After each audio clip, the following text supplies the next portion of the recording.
foolish campers better run for your lives. Hey guys, it's me, the media guy here. I'm sorry if I creeped out any of you with my scary voice. But today I'm here to share my thoughts on Scooby-Doo, Crime Scale, original movie. Now, I assume that you saw many people talk about this movie all on YouTube a lot. Heck, even Scooby-Topia did a review of this movie a while back. But just in case you guys haven't seen this movie, or at least heard of it, have no fear, there's always a description on the back of each VHS tape and DVD. Back to nature chills and thrills with Scooby-Doo. Welcome to Camp Little Moose, where the counselors are friendly, the activities are endless, and the urban legends are intense. Oh boy, based on what I watched, it ain't lying. In fact, every time someone tells a ghost story, the creepy creatures come to life. But the Mystery Inc. gang doesn't spook that easily, so gather around the campfire to roast some bad guys. Scooby-Doo, Shaggy, Freddy, Daphne, and Velma, fresh for clues to solve the mysteries of the Woodsman, the Fisherman, and the Banshee of the Black Canyon. Oh boy, three campfire villains in one movie. Talk about a trilogy of disasters. And of course, Shaggy and Scooby-Doo are hot in the case of what's for dinner. Well, they were the hungry type after all.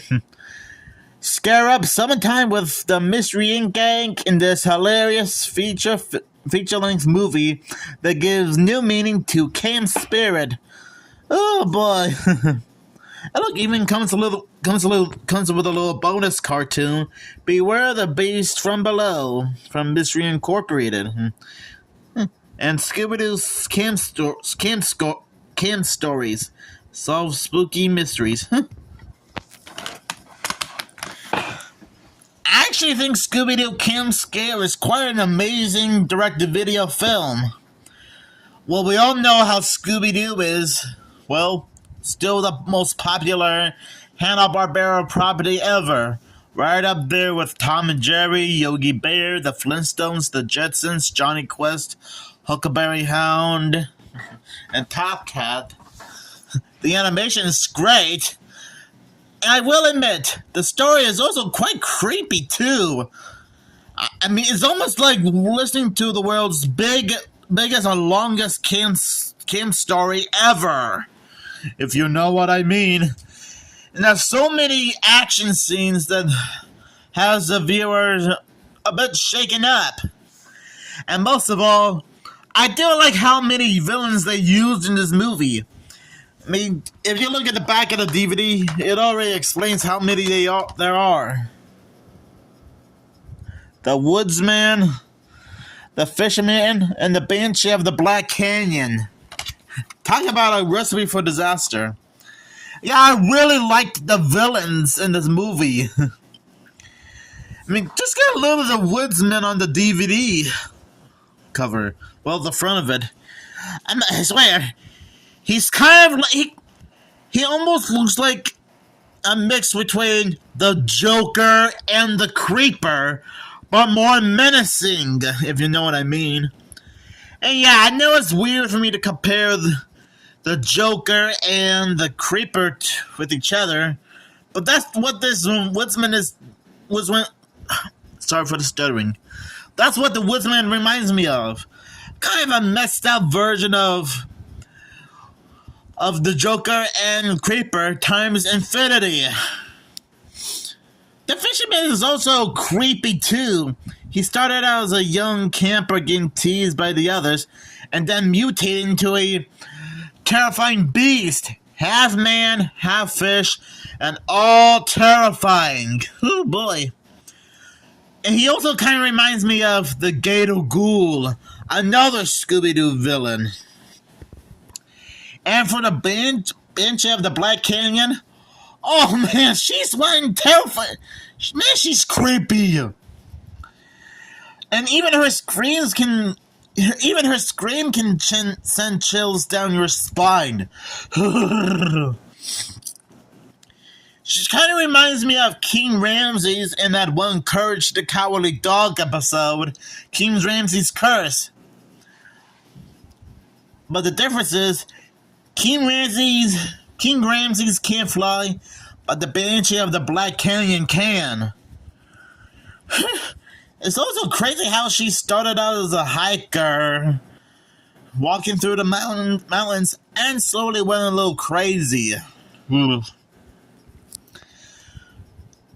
I also like this movie a lot. And I think it borrows elements from other horror movies that takes place at a camp, like Sleepaway Camp, which I'm sort of familiar with, and the Friday the 13th movies, another film franchise I'm sort of aware of. And both of those film franchises take place at a camp, kind of like how Scooby-Doo Camp Scare takes place at a camp. And I will admit, I was a little bit funny when Fred wants to take Scooby, Shaggy, Daphne, and Velma to Camp Lumos. It kind of seemed, and they were a little bit disappointed that it seemed to be a bit of a wreck. But that doesn't bother Scooby and Shaggy that much, because as long as they're gonna try to have a good time and not deal with any monsters, only for it to be too good to be true. Because based on everything that's happened, Mystery Inc. and some of the campers, Luke, Trudy, and Deacon, would end up being harassed by these ghouls. I also like the voice casting. Of course, Frank Welker still does a good job voicing Fred and Scooby-Doo. Matthew Lillis still does a good job voicing Shaggy, since he previously portrayed him in the live-action movies. I still like Mindy Cohen as Velma and Greg Griffin as Daphne Blake. I was able to recognize a few other voiceover actors in this movie, like Phil Lamar as Daryl, one of the camp counselors. Scott Melville and Tara Strong provide the voices of Luke and Trudy in this movie. But you might know him better as Robin and Raven from Teen Titans and Teen Titans Go. And it's also kind of funny considering how there were a few Teen Titans Go Scooby-Doo crossovers that came out after this movie. Issue number 4, Scooby-Doo Team Up, Mystery Inc. appearing in Cartoon Feud, Intro, and Warner Bros. 100th Anniversary episode from Teen Titans Go. And there was even 2 Teen Titans Go Scooby-Doo NBA basketball specials, which is also kind of ironic too. Yes, I know that Teen Titans Go wasn't a thing until 3 years later.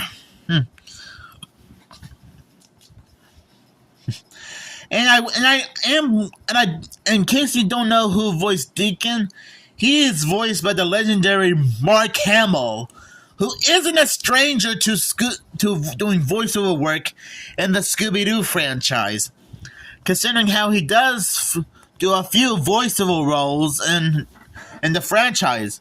Heck, he even reprised his role as Joker in an episode of Scooby-Doo and Guess Who called What a Night for a Dark Night, that also brought back Kevin Conroy as Batman. And he even voiced himself in the show too. Now I assume that you guys must have knew that already. And whenever I hear Mark Hamill voice Dinkin, aka Babyface Bruetti, which by the way, spoiler alert, is one of the villains, I always keep hearing, whenever I think of Mark Hamill voicing Babyface Beretti, aka Deacon. I always think of the Joker. I mean, I'm sure. Okay, I know he doesn't give off any Joker vibes, which that is technically true, but still, he just gives me Joker vibes. And now I'm not gonna give away who was pretending to be the Woodsman, the Banshee, and the Fishman. You guys would just have to watch the movie to know who the villain really is. And if you still can't find a DVD copy of this movie, that's okay.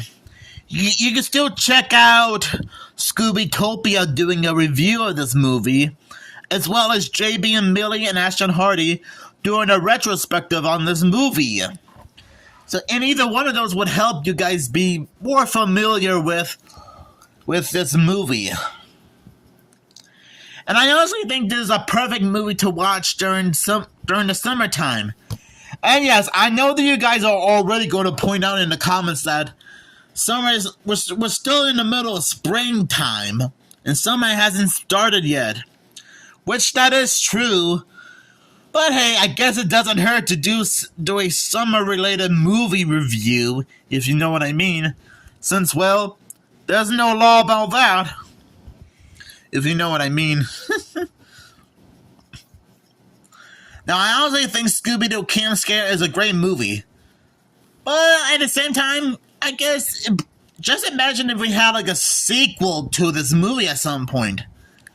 I mean, I know that we would have to wait a long time for that to happen, considering how Warner Brothers is sort of going downhill because of that awful CEO David Zaslav. But you know, I'm not gonna make a big fuss about that, since I'm sure that I already mentioned this several times in my videos. Heck, even so many other YouTubers brought this up too. But anyways, Scooby-Doo Camp Scare is a fantastic movie. And if you haven't seen this movie yet, go right ahead. I'm sure you can find a copy of this movie at a thrift store, antique store, Walmart, Target, or order it from Amazon. And yeah, I know I say that a lot when it comes to my other movie reviews, but still. Or you can just find clips of this movie. And this movie does come with a neat little after credits, which reveals the Banshee, like the real Banshee, emerging from the campfire smoke. I'm not sure if that means that the legend.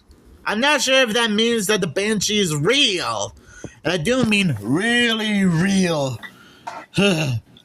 So I'll give this movie 5 campfires out of 5, because that's how awesome and fun this movie is. So I hope you guys have a great summer soon.